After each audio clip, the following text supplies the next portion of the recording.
o'zbek yigitlari joy namozini olib, namoz vaqti kelsa borib ibodatini qilar ekan. Bir komandir bilib yurar ekan o'zbek yigit namoz o'qib yurishini. Har xil askarlar bilan do'st edi. Dinda do'stlashuv bor.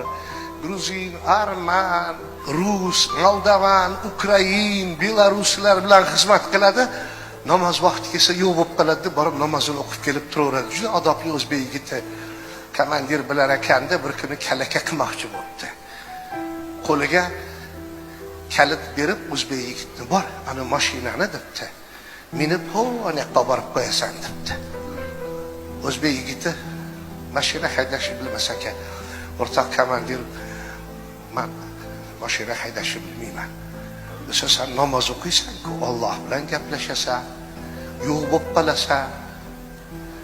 Alloh bilan gaplashasan-ku. Alloh senga kuch-quvvat beradi. Mashinani haydab ketaverasan. Hammalari kulib jilmayib turishibdi. O'zbek yigit ham kalitni olib qo'liga mashina tomonga sekin yuribdi. Bismillahirrohmanirrohim. Ya Robbil alamin. Shuncha g'ayri dillarning ichida meni sharmanda qilmagin Alloh deb eshikni ochib, kalitni sekin mashinani burniga suqib burab turib, Subhanallohillazi sahara lana haza ma kunna lahu muqrinin va inna robbina lamunqalibun la havla va la quvvata illa billahil aliyil azim desa mashina o'tolib sekin yurib ketibdi. Alhamdulillah, alhamdulillah. Olib borib aytgan joyiga qo'yibdi mashinani.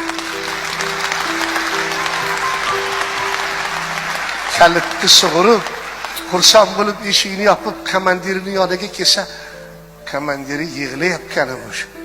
Nima bo'ldi? Desa, komandir yur bu yoqqa debdi. Yonidagi askar soldatlar bilan birga kelib, mashinani kapotini og'zini ochsa motor yo'q emish mashinada, motor.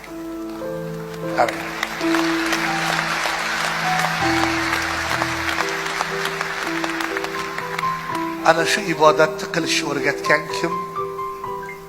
Otalarimiz, onalarimiz. Ota, ne xush kunlar ekan otajon borsiz.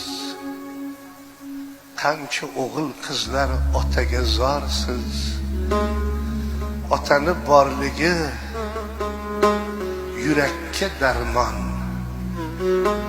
Otani yo'qligi bir umr armon. Otaga qil xizmat, chin dil bilan. Shol bo'lsa oyoq qo'llaring, xizmat qil shirin til bilan. Otaga har qancha xizmat qilsang arziydi.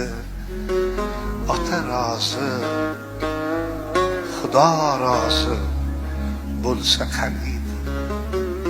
Ota rozi, Xudo rozi bo'lsa qaniydi. Otajonlarim, otam